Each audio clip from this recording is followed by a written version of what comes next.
अच्छा, पता हम सबको है कि ये सब गलत है, लेकिन उसके बाद भी कर रहे हैं। इसका मतलब क्या है? जान करके भी अनजान बने हुए हैं। भगवान ने कहा है मोहे कपट छल छिद्र न भावा, लेकिन हम वहीं जा रहे हैं। भाई जान बूझ करके गलत रास्ते पे चलोगे तो गलती किसकी मानी जाएगी? भोले बाबा भी पार्वती मैया को यही बात बता रहे हैं। उमा कहूं मैं अनुभव अपना, सत हरि भजन जगत सब सपना। शंकर जी क्या कह रहे हैं? सत हरि भजन जगत सब सपना। ये संसार जो है ये सब स्वप्न है, और हम संसार में हैं और संसार में ही लगे हैं। इसका मतलब क्या है?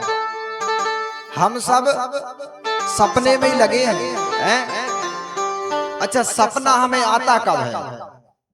नींद में आता है कि जागते हैं जब आता है? सपना नींद में ही तो आएगा। अच्छा, इसका मतलब हम सब सो रहे हैं।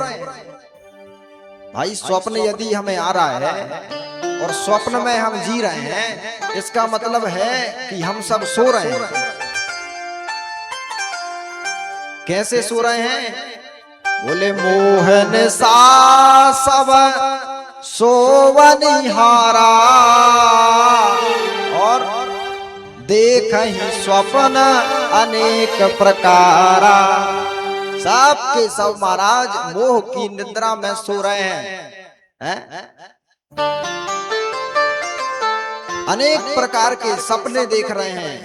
कब मेरा बेटा बड़ा होगा, कब ये नौकरी करेगा, कब इसका विवाह होगा, कब मेरे घर सुंदर बहू आएगी, और इसी का इंतजार करते करते महाराज पूरा समय निकल जा रहा है। ये सत्संग हमें सावधान कर रहा है कि भैया ये जो घटनाएं हमारे जीवन में घट रही हैं, ये हमारे और आपके हिसाब से नहीं घट रही। ये तो हमारे कर्मों के अनुसार हमें प्राप्त हो रहा है।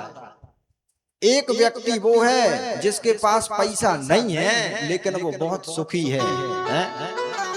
और एक वो है जिसके पास सब कुछ है लेकिन शांति नहीं है। तो इसका मतलब क्या है कि हमारे हिसाब से यहाँ कुछ भी नहीं हो रहा। होई है सोई जो राम रचि राखा,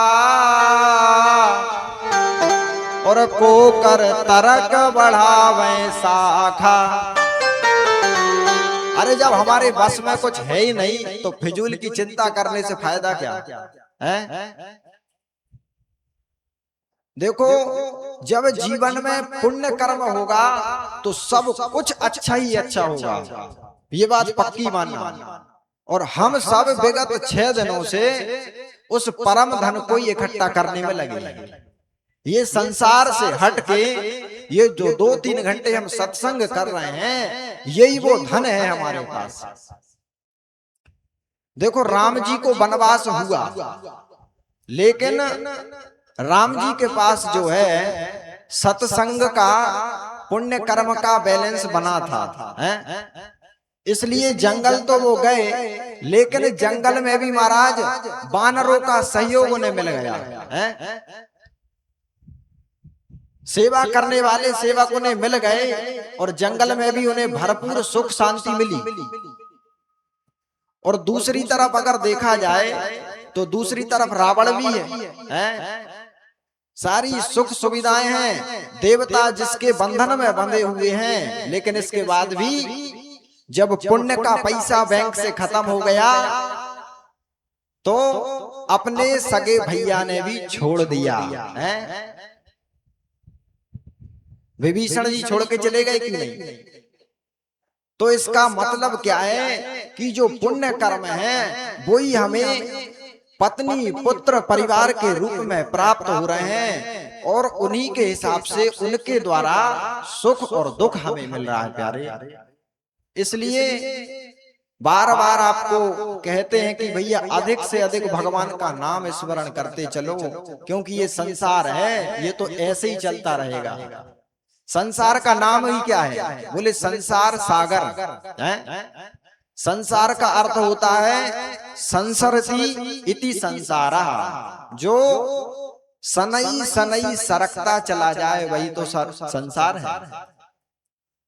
अरे कल तक हम बच्चे थे, आज सरक सरक के महाराज जवान हो गए हैं, और रुकने वाले नहीं है, आज भी सरकते ही चले जा रहे हैं।